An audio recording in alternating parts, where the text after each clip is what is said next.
اعوذ بالله من الشیطان الرجیم بسم الله الرحمن الرحیم. ټولو اوریدونکو ته سلام وایم، السلام علیکم ورحمت الله وبرکاتو. ستړي مشئ، خدای دې وکړي روغ وئ جوړ وئ. ډېرو محترمو د څو ورځې کوم ظلم جبر د جرګې خلاف روان و، یقینا په هغه کې د جرګې انتظاماتو ته ډېر زیان ورسېده. همدغسې د هغې زیان له کبله چې نن یعنې هغه انتظامات چې موږ به څو ورځې مخکې شروع کېدل او نن به پوره کېدل، هغه د سهار نه شروع شول. نن نو هغې کې د هغې د وجې لږ دا جرګه شروع کېدل ناوخت شول، لیټ شول. او بیا چې کوم سکرین موږ دلته د پښتنو د غمیزې د اوریجنل ډیټا دپاره راغوښتی و چې هغه پې هلته خلکو ته پې وښیو، مشرانو ته. هغه هم چې کوم موږ د لاهور نه راوښتی هغه سهار نه دوی را رسېدلي وو، خو په د این لاره کې دوی ورک دي، لاپته دي، اوس هېڅ اندازه نه لګېږي. بیا چې موږ بل سکرین سیټ کولو، لاؤډ سپیکر سیسټم سیټ کولو او دلته مو خیمې او یو هال سیټ کولو، په دې کې ظاهره خبره ده یو څو ساعتونه وو او ولسونه هم په دومره لوی شمېر راورسېدل چې هغه لوی تعداد کې دننه هغه انتظامات کول هم بیا لږ سره سستۍ شکار شول، یعنې هغه اخوا دخوا کول به هم و په دې کې. نو دغه هر څه و چې د هغې وجې جرګه لږ شروع کېدل یې لږ لیټ شول، خو اوس تقریبا هغه سره انتظامات سیټ کېږي.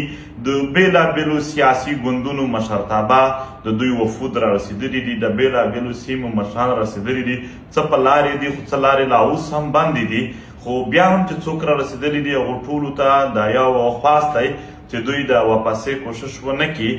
دا به شروع کېږي انشاءالله. لږ تکلیف به خیر دی، لږ انتظار دی خیر دی. دا به موږ په ځان موږ او تاسو تیر کړو، خو چې د خپل ملت، د خپل قام، د خپل وطن، د خپلو ولسونو د ښه ژوند دپاره یو مشترکه نتیجه ته ورسېږو.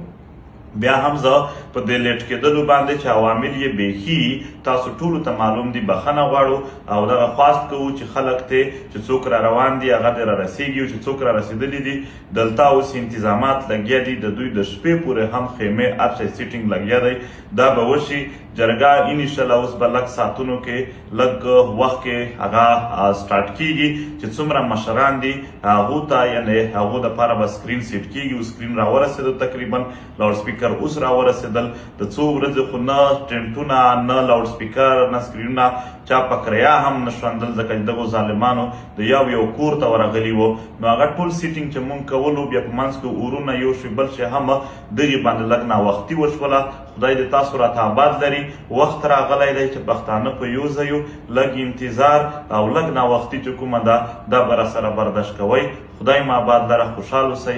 انشاءالله زر تر زره به نن دغه جرګه د ډیټا د راټولې ډیټا په بنیاد باندې د یو سکرین په شکل کې سټارټ شي، چې سبا نه به بیا د کیمپونو په شکل کې چې د هر سیاسي ګوند د هرې ضلع خپل خپل کیمپونه دي، هلته مشاورت او په خپل منځ کې اتفاق، په خپل منځ کې یو خبره یو مشوره شروع شي او درېیمه ورځ ته به د دغې نتیجې راځي. خدای مو تل آباد لره، خوشحال اوسئ.